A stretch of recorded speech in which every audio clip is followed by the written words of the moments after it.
question for you. There are more and more Muslims, especially now that credit crunch manifested itself, who are calling for an Islamic system, Islamic economic system. There are even Muslims on this university, they call for an Islamic caliphate. They quote the hadith, "Man mata wa laysa fi unukihi bay'atan mata mitat al-jahiliyyah." So the translation is, the one who dies without the bay'ah from a caliph, from a caliph,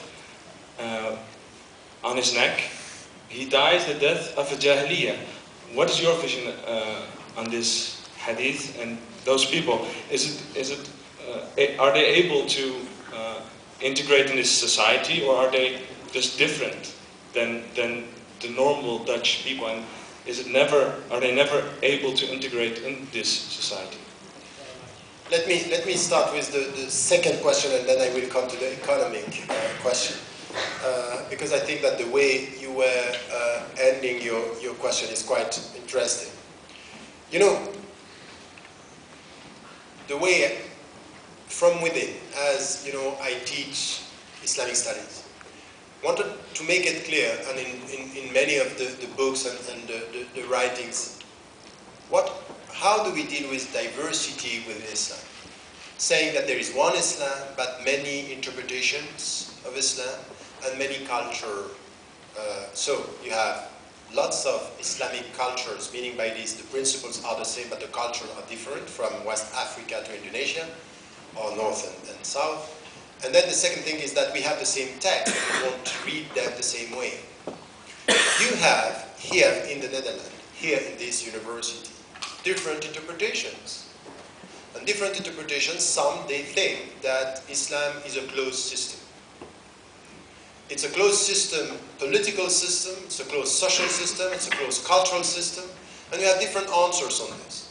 My view on that is that it's not the right interpretation. So, there is something which is an accepted diversity among the Muslim scholars, and there are sometimes things that they are going beyond the accepted diversity. If someone is coming and telling me, in the name of Islam I can kill an innocent, I would say no, this is not the accepted diversity, this is clearly outside what is acceptable.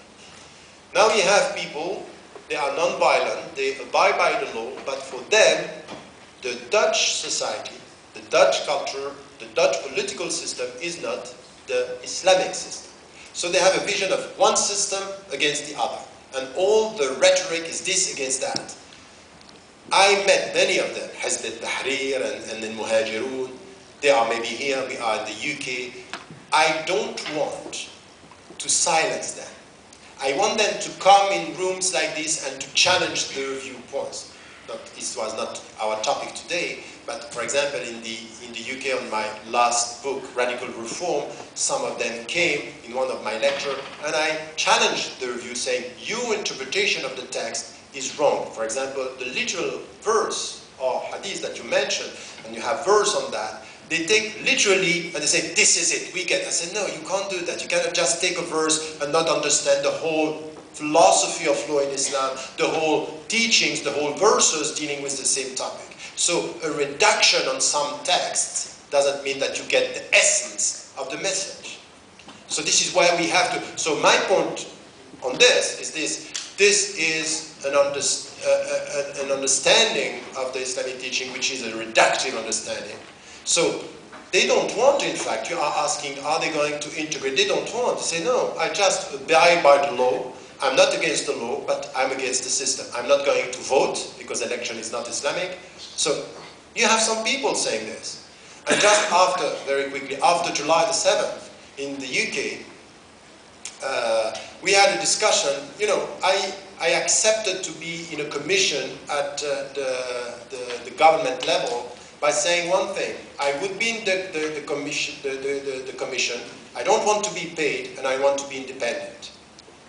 Completely independent to say what I have to say, because I was against the British army going to Iraq or supporting the states on that, and I was very critical.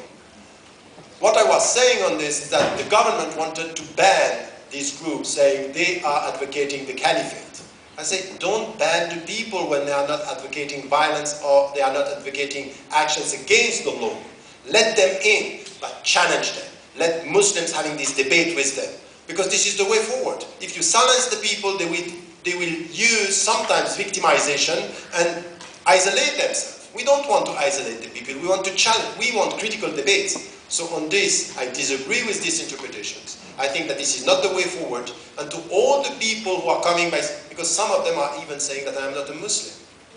I'm no longer a Muslim. That I am a sellout Muslim working for the West. You cannot just, if you read some of the things that are on internet coming from some of these groups, it's very scary.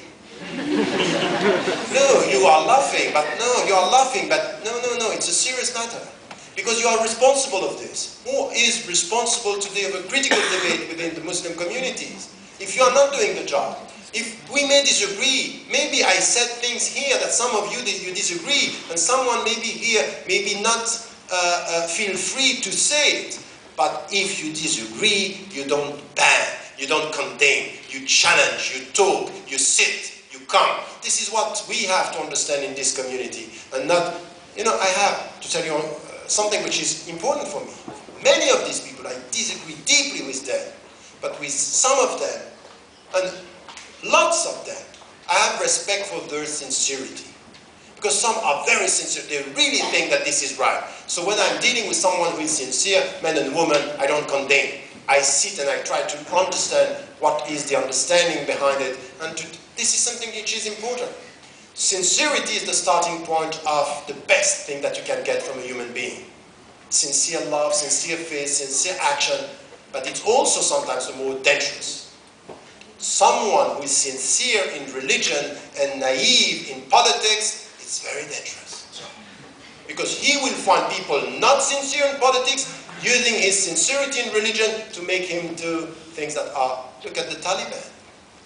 The Taliban, they came with a very sincere religious thing. They were completely instrumentalized. So us, in the Netherlands, you in Amsterdam, you have to be for this critical debate. And the last point on economy is, in the last book, and the previous book on Western Muslims and the Future of Islam, there is one chapter on economy.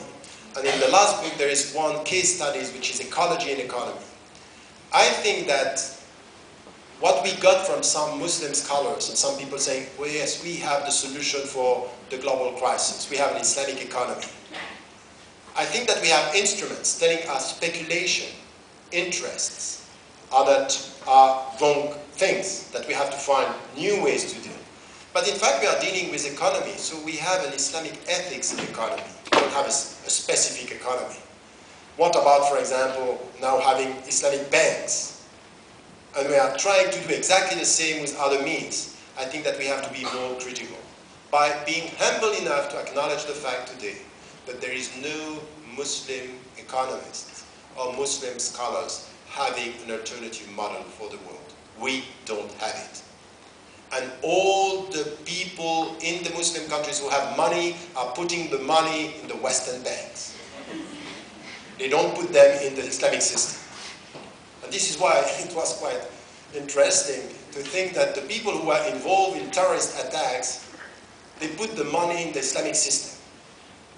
So it was, where the functioning, the whole thing was where they were more accessible would have been in this system. So the point for me is to say here in economy, I would prefer Muslims to study economy and to come with a strong ethics and to work with all the people, all the economists. And sometimes, ahead of us are atheists, Christian, and Jew, and Buddhists saying that we need to come with objectives, economy serving the people and not the people being destroyed by economy. This is why we can come together, and us as Muslims, we can contribute with the instruments that we have. But I am quite critical with the niche. You know what it's called in the discussion today? It's a window, an Islamic window in the system. So you go to one big bank, great bank on the market, and you have a desk, and you are told everything around is haram, but in the desk here it's halal. And you have to ask yourself here, you are adapting, creating a niche of halal in an ocean of haram, are you changing the system or confirming the system by doing this?